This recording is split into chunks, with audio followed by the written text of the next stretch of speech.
1000 വെള്ളിയും. S K പൊറ്റക്കാടിൻ്റെ ഒരു കഥ. പുകയുന്ന ഒരു ഉണക്കച്ചകരിപ്പൊളി വലതു കൈയിൽ പിടിച്ച് പിറകിൽ വായുവിൽ വളരെ ദൂരം പുകത്താര പരത്തിക്കൊണ്ട് വിശാലമായ നെൽപ്പാടത്തിൻ്റെ നടുവരമ്പിലൂടെ മാധു പടിഞ്ഞാട്ട് നടക്കുകയാണ്. വയലിൻ്റെ കിഴക്കേക്കരയിൽ പറക്കുന്ന ചക്കരക്കാരത്തി കുഞ്ഞിക്കുറുമ്പി അമ്മയുടെ പുരയിൽ നിന്ന് തീ ഇരവ് വാങ്ങി മടങ്ങുകയാണ് അവൾ. അവളുടെ മനസ്സിലുമുണ്ട് തീയും പുകയും, ഭർത്താവിനെക്കുറിച്ചുള്ള നീറുന്ന ചിന്തകൾ. കുഞ്ഞമ്മൻ്റെ അച്ഛൻ പോയിട്ട് കൊല്ലം 3.5 കഴിഞ്ഞു. ആദ്യകാലത്ത് പതിവായി കത്തും പണവും അയക്കാറുണ്ടായിരുന്നു. പിന്നെ വല്ലപ്പോഴും കത്തും പണവും വരുമെന്നായി. എന്നാൽ ഇക്കഴിഞ്ഞ 9 മാസമായിട്ട് അയാളെപ്പറ്റി ഒരു വിവരവുമില്ല. പണം അയക്കാൻ കഴിഞ്ഞില്ലെങ്കിൽ പോട്ടെ, സുഖവിവരത്തിന് ഒരു കത്തയച്ചുകൂടെ? കളരിയിലെ കേളപ്പൻ ഗുരുക്കളെ കൊണ്ട് 2 കത്തുകൾ പിനാങ്കിലേക്ക് എഴുതിപ്പിച്ച് അയച്ചു. ഒരു മറുപടിയുമില്ല. ആൾ ജീവനോടെ ഇരിക്കുന്നുണ്ട് എന്നെങ്കിലും അറിഞ്ഞാൽ മതിയായിരുന്നു. കുഞ്ഞമ്പൂവിന് 1.5 വയസ്സുള്ളപ്പോഴാണ് അച്ഛൻ പൊക്കൻ പിനാങ്കിലേക്ക് കപ്പൽ കയറിയത്. കുഞ്ഞമ്പൂവിന് ഇപ്പോൾ 5 വയസ്സായി എഴുത്തുപള്ളിയിൽ പോയി തുടങ്ങിയിരിക്കുന്നു. കുഞ്ഞമ്പൂവിനെ ഒരു കോഴിത്തോർത്ത് മുണ്ടുടിപ്പിച്ച് കയ്യിൽ ഹരിശ്രീ എഴുതിയ ഓലയും കൊടുത്ത് എഴുത്തുപള്ളിക്ക് അയച്ചപ്പോൾ മാധുവിൻ്റെ കവിളിലൂടെ കണ്ണീരൊഴുകിയിരുന്നു. കുഞ്ഞമ്പു എഴുത്തുപള്ളിയിലേക്ക് പുറപ്പെട്ടു പോകുന്ന കാഴ്ച കാണാൻ അച്ഛൻ അവിടെ ഇല്ലാതെ പോയല്ലോ എന്നോർത്ത്. സ്നേഹമുള്ളൊരു ഭർത്താവായിരുന്നു പൊക്കൻ. മയ്യഴി പെരുന്നാളിന് ഭർത്താവ് അവളെയും കുഞ്ഞിനെയും കൂട്ടിക്കൊണ്ടുപോയത് അവൾ ഓർത്തു. അന്ന് രാത്രി മുഴുവനും അവർ അവിടെ കാഴ്ചകൾ കണ്ടും ഉത്സവച്ചന്തകളിൽ ചുറ്റി നടന്നും ഉറക്കമൊഴിച്ചുകൂടി. രാവിലെ നാനാജാതിക്കാരായ നേർച്ചക്കാരോടൊപ്പം പൊക്കനും ത്രേസ്യ മാതാവിൻ്റെ പള്ളിമുറ്റത്ത് കണ്ണുകെട്ടിക്കിടന്നുരുണ്ടതും അച്ഛൻ നിലത്ത് കിടന്നുരുളുന്ന തമാശ കണ്ട് കുഞ്ഞമ്പു കൈകൊട്ടി ഉറക്കിച്ചിരിച്ചതും അവൾ കുഞ്ഞിൻ്റെ വായ പൊത്തിപ്പിടിച്ചതും പിന്നെ ഭക്തിപൂർവ്വം മാതാവിനെ പ്രാർത്ഥിച്ചതും എല്ലാം അവൾ ഓർത്തു. മയ്യഴി പെരുന്നാൾ കഴിഞ്ഞതിൻ്റെ 3-ാം ദിവസമാണ് പൊക്കൻ പിനാങ്കിലേക്ക് പോയത്. പിനാങ്കിൽ നിന്നും ലീവിൽ മയ്യഴിയിൽ വന്നിരുന്ന കുമാരൻ റൈറ്ററുടെ കൂടെ. കാതിലുണ്ടായിരുന്ന ചുവന്ന കല്ല് വെച്ച കടുക്കൻ അഴിച്ചു കളഞ്ഞു. നീളൻ കൈയുള്ള കോടി ഷർട്ടും മല്ലുമുണ്ടും ധരിച്ച് ഭർത്താവ് കുഞ്ഞമ്പൂവിനെ എടുത്ത് ഉമ്മ വച്ച് തന്നോടും യാത്ര പറഞ്ഞ ആ രംഗം ഓർത്തിട്ടോ ചകിരിപ്പൊളിയിൽ നിന്നുള്ള പുക പാറിയിട്ടോ എന്നറിഞ്ഞില്ല. മാധുവിൻ്റെ മിഴികൾ നനഞ്ഞു. അതെ, പണമയക്കാൻ കഴിഞ്ഞില്ലെങ്കിൽ പോട്ടെ, തലച്ചുമടെടുത്തും വയലിൽ കൂലിപ്പണി ചെയ്തും അവൾ കുഞ്ഞമ്പൂവിനെയും കിഴവിയും കണ്ണുകാണാത്തവളുമായ അമ്മായിയമ്മയെയും പുലർത്തിക്കൊള്ളാം. അയാൾ ജീവനോട് കൂടിയിരിക്കുന്നുണ്ട് എന്നെങ്കിലും അറിഞ്ഞാൽ മതിയായിരുന്നു. പാടത്തിൻ്റെ പടിഞ്ഞാറേക്കരയിൽ തൻ്റെ പറമ്പിലെത്തിയപ്പോൾ മാധു ഒരു കാഴ്ച കണ്ട് തനിയെ ചിരിച്ചുപോയി. കുഞ്ഞമ്പു അച്ഛൻ്റെ പഴയ ഏറുകത്തി അരയിൽ കെട്ടി കായലിനും കൈക്കും തളപ്പ് ചുറ്റി മുറ്റത്തെ തൈത്തങ്ങിൽ പറ്റിപ്പിടിച്ചു കയറാൻ ഒരു ശ്രമം നടത്തുകയാണ്. ആ സമയത്ത് അങ്ങ് ദൂരെ വിശാലമായ ബംഗാൾ ഉൾക്കടലിൻ്റെ വിരിമാറിലൂടെ കിഴക്കോട്ട് നീളത്തിൽ പുകത്താര പരത്തിക്കൊണ്ട് ഒരു കപ്പൽ മദിരാശി തുറമുഖത്തിന് നേരെ നീങ്ങുന്നുണ്ടായിരുന്നു. കപ്പലിൻ്റെ 3-ാം ക്ലാസ് ഡെക്കിൻ്റെ ഒരു മൂലയിൽ പൊക്കൻ പള്ളൂരിലെ തൻ്റെ പുരയെപ്പറ്റിയും വൃദ്ധമാതാവിനെപ്പറ്റിയും ചിന്തിച്ചു കൊണ്ടിരിക്കുകയാണ്. പിനാങ്കിൽ താൻ കഴിച്ചുകൂട്ടിയ 3.5 കൊല്ലത്തെപ്പറ്റി, പ്രത്യേകിച്ചും അതിൻ്റെ അവസാന ഘട്ടത്തെപ്പറ്റി ഓർക്കാൻ അവനൊരു ഭയം. ഇപ്പോൾ ഒരു അഭയാർത്ഥിയെപ്പോലെ നാട്ടിലേക്ക് മടങ്ങുകയാണ്. 1 കൊല്ലമായി പുരയിലുള്ളവരെപ്പറ്റി ഒരു വിവരവുമില്ല. താൻ കത്തും പണവും അയച്ചു. മാധു ഒരു മറുപടി പോലും അയച്ചില്ല. താനും വാശി പിടിച്ച് മിണ്ടാതിരുന്നു. എന്നാൽ ഇപ്പോൾ ആ പുരയിലേക്ക് തന്നെ മടങ്ങി വന്നിരിക്കുകയാണ്. ചെല്ലുമ്പോൾ അവൾ അവിടെ ഉണ്ടായിരിക്കുമോ? നേരം പുലർന്നു വരുന്നതേയുള്ളൂ. മാധു ഉണർന്ന് വാതിൽ തുറന്നു. കോലായിലേക്ക് നോക്കിയപ്പോൾ അവൾ അന്തം വിട്ടു നിന്നുപോയി. കയ്യിൽ ഒരു പെട്ടിയും തൂക്കിപ്പിടിച്ച് കോലായത്തിനക്കരികെ ഒരു പ്രേതത്തെപ്പോലെ നിൽക്കുന്നു അവളുടെ ഭർത്താവ് പൊക്കൻ. പൊക്കൻ്റെ മുഖത്ത് നിർജീവമായൊരു പുഞ്ചിരി തങ്ങി നിന്നിരുന്നു. മാധു പ്രതീക്ഷയുടെ പടിയിലേക്ക് കണ്ണയച്ചു.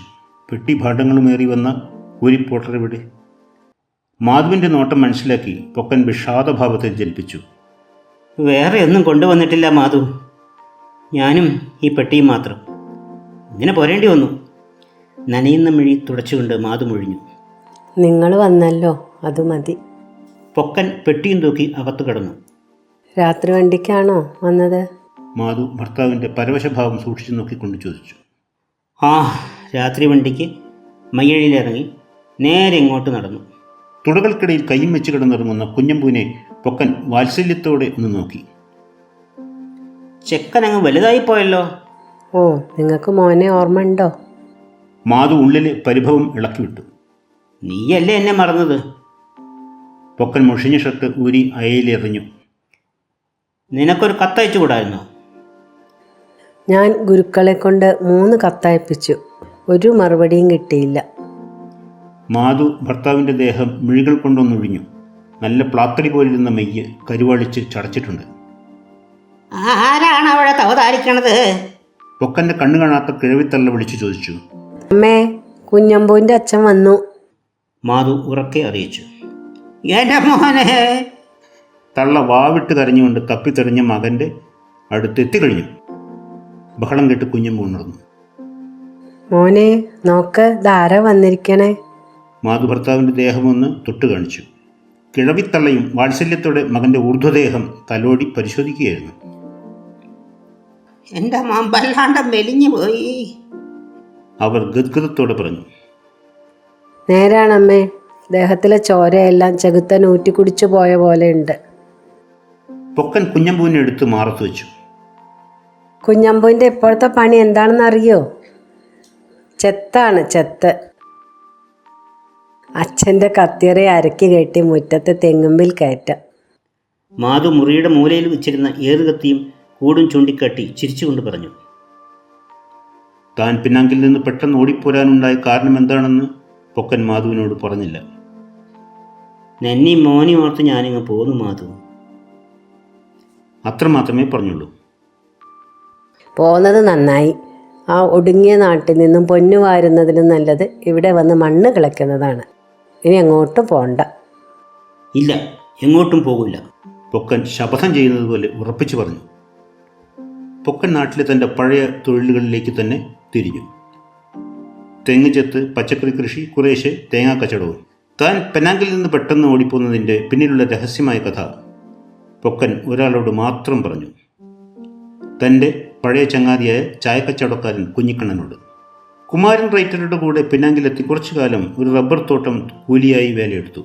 പിന്നെ അവന് അത്ര തന്നെ വരുമാനവും അതിനേക്കാൾ അധ്വാനം കുറഞ്ഞതുമായ ഒരു ജോലി കിട്ടി. റബ്ബർ തോട്ടമുടമയായ മാക്ഫെർസൺ സാഹിബിൻ്റെ ബംഗ്ലാവിലെ തോട്ടക്കാരനായിട്ട്. നവവൃദ്ധനായ സാഹിബിൻ്റെ ഭാര്യ എലിസബത്ത് അതിസുന്ദരിയായ ഒരു ചെറുപ്പക്കാരിയായിരുന്നു. ലീസയുടെ നോട്ടവും സംഭാഷണവും പെരുമാറ്റവും ആദ്യമൊക്കെ തോട്ടക്കാരനായ പൊക്കനെ അമ്പരപ്പിച്ചുവെങ്കിലും കുറച്ചു കഴിഞ്ഞപ്പോൾ മദാമ്മയുടെ പോക്ക് എങ്ങോട്ടാണെന്ന് മനസ്സിലായി തുടങ്ങി. തുടക്കം ഇങ്ങനെയായിരുന്നു. സാഹിബ് പ്രാതലം കഴിച്ച് ദൂരെയുള്ള റബ്ബർ എസ്റ്റേറ്റിലേക്ക് പോയി. പൊക്കൻ തോട്ടത്തിൻ്റെ മൂലയിൽ റോസച്ചെടികൾക്ക് തടം വെട്ടുകയായിരുന്നു. അതിനടുത്ത് തന്നെയാണ് ബംഗ്ലാവിലെ കുളിമുറി. മദാമ്മ കുളിക്കുന്നു. കുളിമുറിയുടെ ജാലകം തുറന്ന് മദാമ്മയുടെ വിളി. പൊക്കൻ വിളി കേട്ടു. Yes madam. മലയാളവും ഇംഗ്ലീഷും തമിഴുമെല്ലാം കലർന്ന ഒരു ഭാഷയിൽ. ഒരു ഓർക്കിഡ് പൂവള്ളി കുളിമുറിയുടെ ജാലകത്തിനടുക്കൽ കൊണ്ടുവന്ന് പിടിപ്പിക്കാൻ മദാമ്മ കൽപ്പിച്ചു. പൊക്കൻ പൂവള്ളിയുമായി കുളിമുറിയിലേക്ക് ചെന്നപ്പോൾ അകത്തേക്ക് നോക്കി ഒന്ന് ഞെട്ടുകയും പിന്നെ വല്ലാതെ നാണിക്കുകയും ചെയ്തു. തൻ്റെ അംഗസൗഷ്ഠവം മുഴുവനും പ്രദർശിപ്പിച്ച് പുഞ്ചിരി തൂവിക്കൊണ്ട് പൂർണ്ണ നഗ്നയായി ബാത്ത് ടബിൽ എഴുന്നേറ്റ് നിൽക്കുകയാണ് മദാമ്മ. അന്നു മുതൽക്ക് പൊക്കൻ്റെ ജീവിതം എല്ലാം കൊണ്ടും ആനന്ദപൂർണ്ണമായി തുടങ്ങി. മദാമ്മയുടെ നിർദ്ദേശപ്രകാരം തോട്ടക്കാരന് താമസിക്കാൻ ഒരു ചെറിയ മരക്കുടിൽ ബംഗ്ലാവിൻ്റെ തൊടിയിലെ ഒരു മൂലയിൽ സാഹിബ് പണി ചെയ്തു കൊടുത്തു. റബ്ബർ തോട്ടത്തിലല്ലാതെ പൂന്തോട്ടത്തിൽ മാക്ഫേഴ്സൺ സാഹിബിന് തീരെ താല്പര്യമില്ലായിരുന്നു. തൻ്റെ ലീസയുടെ ഉദ്യാനഭ്രാന്തിന് സാഹിബ് പലപ്പോഴും പരിഹസിക്കാറുണ്ടായിരുന്നു. എന്നാൽ മദാമ്മയ്ക്ക് ഉദ്യാനപാലകനോടുള്ള ഭ്രാന്തിനെപ്പറ്റി സാഹിബ് ഒന്നും അറിഞ്ഞതുമില്ല. ഉദ്യാനത്തിലെ മരക്കുടലിൽ വെച്ച് മദാമ്മയുടെ ആ പ്രേമനാടകം അങ്ങനെ തുടർന്ന് നടന്നുകൊണ്ടിരുന്നു. ഒരു ദിവസം രാവിലെ സാഹിബ് എസ്റ്റേറ്റിലേക്ക് പോയി കുറച്ചു കഴിഞ്ഞപ്പോൾ എന്തോ ആവശ്യത്തിന് ബംഗ്ലാവിലേക്ക് മടങ്ങി വന്നു. ലീസയെ ബംഗ്ലാവിൽ കണ്ടില്ല. ഉദ്യാനത്തിൽ എവിടെയെങ്കിലും ഉണ്ടായിരിക്കുമെന്ന് കരുതി സാഹിബ് തോട്ടത്തിലിറങ്ങി. കണ്ടില്ല. തോട്ടക്കാരനെയും കണ്ടില്ല. ഒടുവിൽ തോട്ടക്കാരൻ്റെ മരക്കുടലിനുള്ളിൽ അവർ രണ്ടുപേരെയും കാണാൻ വയ്യാത്ത നിലയിൽ അയാൾക്ക് കണ്ടുകിട്ടി. സാഹിബ് കുടിലിനകത്തേക്കല്ല, ബംഗ്ലാവിലേക്കാണ് ഓടിയത്. ബംഗ്ലാവിൽ നിന്ന് തോക്കും കയ്യിലെടുത്തുകൊണ്ടായിരിക്കും മാക്ഫേഴ്സിന്റെ വരവ് എന്ന് മനസ്സിലാക്കി മദാമ്മ പരിഭ്രമത്തോടെ പൊക്കനോട് പറഞ്ഞു. പൊകൻ ഓടി രക്ഷപ്പെട്ട പൊകൻ, പെനാങ്കിൽ നിന്നും പുറത്തു പോയി രക്ഷപ്രാപിച്ചോ? അല്ലെങ്കിൽ ആ മനുഷ്യൻ നിന്നെ തേടി പിടിച്ച് കൊല്ലാതിരിക്കില്ല. ഇത് വെള്ളക്കാരന്റെ നാടാണ് പൊകൻ. അങ്ങനെ കഷ്ടിച്ച് ഒരു കൈലിയും ഷർട്ടും ലീസ മദാമ്മ ബുദ്ധിപൂർവം അഴിച്ചെറിഞ്ഞു കൊടുത്ത നഗ്നം പതിച്ച പട്ടയോടുകൂടിയ സ്വർണ്ണവാച്ചുമെടുത്ത് പൊക്കൻ ജീവിതം കൊണ്ടോടി. എങ്ങോട്ട് പോകും? സഹായിക്കാനുണ്ടായിരുന്ന കുമാരൻ റൈറ്റർ ഒരു കൊല്ലം മുമ്പേ മരിച്ചുപോയി. ഇനി ആരുടെ അടുത്തേക്ക് പോകും? നടന്ന സംഗതി എന്താണെന്നറിഞ്ഞാൽ സഹായിക്കാൻ ഒരാളും ധൈര്യപ്പെടുകയില്ല. ആ പഹയൻ സാഹിബ് ഒരു ചീറ്റപ്പുലിയെപ്പോലെ പകവച്ച് തന്നെ കാച്ചാതിരിക്കില്ല. കള്ളച്ചരക്ക് വ്യാപാരിയായ ഒരു ചീനന് മദാമ്മയുടെ ആഭരണം വിറ്റ് കിട്ടിയ പണം കപ്പൽ കൂലിക്കും വഴിച്ചെലവിനും കഷ്ടിച്ച് തികയുമെന്ന് മനസ്സിലായി. 4-ാം ദിവസം രാവിലെ മദിരാശിക്ക് ഒരു 3-ാം ക്ലാസ് ടിക്കറ്റും വാങ്ങി പൊക്കൻ പെനാങ് വിട്ടു.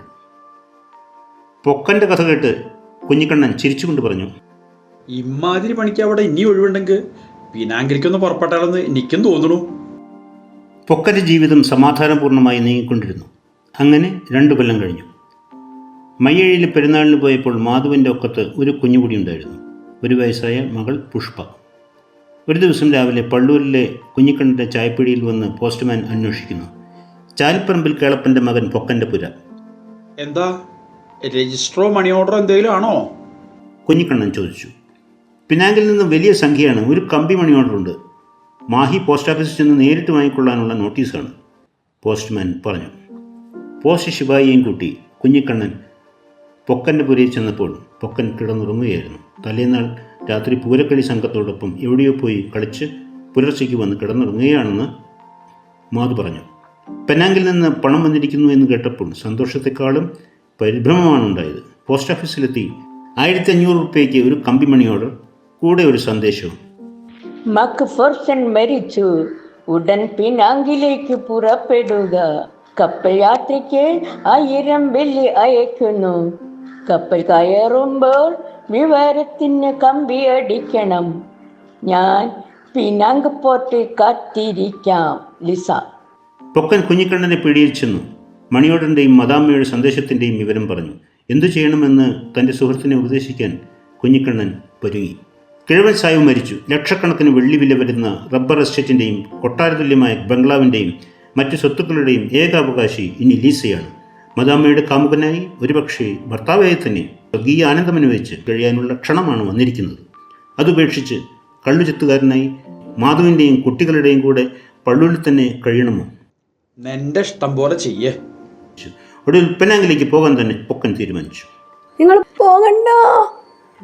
പോകണ്ട. മാധു പൊട്ടിക്കരഞ്ഞുകൊണ്ട് ഭർത്താവിനെ വിലക്കി. ഭർത്താവ് പോയാൽ ഇനി മടങ്ങി വരില്ല എന്നൊരു തോന്നൽ അവളുടെ ഉള്ളിൽ വീങ്ങി നിന്നിരുന്നു. ചക്കരക്കാലത്തെ കുഞ്ഞുകുറുമ്പിയമ്മയും അവളോട് ചിലതെല്ലാം പറഞ്ഞു കൊടുത്തിട്ടുണ്ടായിരുന്നു. പൊക്കൻ തലശ്ശേരിയിൽ പോയി മാധുവിന് കഴുത്തിലേക്ക് ഒരു സ്വർണ്ണമാലയും പുഷ്പയ്ക്ക് ഒരു കർണാഭരണവും വളകളും കുഞ്ഞമ്പൂവിന് ഒരു മോതിരവും അവർക്കെല്ലാവർക്കും കിഴവിത്തള്ളയ്ക്കും 1-2 കൊല്ലത്തേക്കുള്ള തുണി സാമാനങ്ങളും മറ്റും വാങ്ങി. ചായക്കച്ചവടം നന്നാക്കാൻ ഒരു 100 രൂപ കുഞ്ഞിക്കണ്ണനും കൊടുത്തു. കപ്പൽ കൂലിക്കും മറ്റുമായി 500 രൂപ കയ്യിൽ വെച്ചു. പൊക്കൻ യാത്ര പറഞ്ഞിറങ്ങുമ്പോൾ മാധു അർദ്ധബോധാവസ്ഥയിൽ കിടക്കുകയായിരുന്നു. കപ്പൽ പടിഞ്ഞാട്ട് പുക പറപ്പിച്ചുകൊണ്ട് ബംഗാൾ ഉൾക്കടലിലൂടെ കിഴക്കോട്ട് സഞ്ചരിച്ചു. 3-ാം ക്ലാസ് ഡെക്കിൽ പൊക്കൻ മിഴികളിൽ മധുര സ്വപ്നങ്ങളുമായിരിക്കുകയാണ്. കൊട്ടാരതുല്യമായ ബംഗ്ലാവ്, സ്വർഗതുല്യമായ കിടപ്പറ, യക്ഷിയെ പോലുള്ള ലീസ, സ്വർണ്ണക്കടുപ്പിനിട്ടിരുന്ന തൻ്റെ കാതിൻ്റെ തുളകളിൽ ഓർക്കിഡ് പുഷ്പം തൂക്കിയിട്ട് തൻ്റെ മെയ്യിൻ്റെ അഴക് ആസ്വദിക്കുന്ന ലീസയുടെ മുഖം ആഴിപ്പരപ്പിൽ ഉയർന്നു വരുന്നതുപോലെ തോന്നി പൊക്കന്. കപ്പൽ 9-ാം ദിവസം പിനാങ് തുറമുഖത്ത് നങ്കൂരമിട്ടു. പെട്ടിയും കയ്യിൽ തൂക്കി തുടിക്കുന്ന ഹൃദയത്തോടെ പൊക്കൻ ചുങ്കം പരിശോധനയും കഴിഞ്ഞ് പുറത്തേക്ക് നടന്നു. മിന്നുന്ന നീല നിറത്തോടുകൂടിയ പരിചിതമായ ആ കൂറ്റൻകാർ പുറത്ത് കാത്തു നിൽക്കുന്നുണ്ട്. അതിൻ്റെ അകം നീല തിരശ്ശീല കൊണ്ട് മറച്ചിരിക്കുന്നു. പൊക്കൻ്റെ ഹൃദയം പുറത്തേക്ക് തെറിച്ചു പോകുന്ന മട്ടിൽ തുടിച്ചുകൊണ്ടിരുന്നു. പൊക്കൻ കാറിനടുത്തെത്തിയതും അതിൻ്റെ ഉള്ളിൽ നിന്നും ഒരു വെടിപൊട്ടിയതും ഒപ്പം കഴിഞ്ഞു. പൊക്കൻ്റെ തുടിക്കുന്ന കരയിൽ തന്നെയാണ് ഉണ്ട കൊണ്ടത്. പെട്ടിയോടുകൂടി അവൻ റോട്ടിൽ മലർന്നടിച്ചു വീണു. കുറച്ചു നേരം പിടഞ്ഞു, മരിച്ചു. ആ നീലക്കാർ കാർമേഘം പോലെ നീങ്ങി മറയുകയും ചെയ്തു.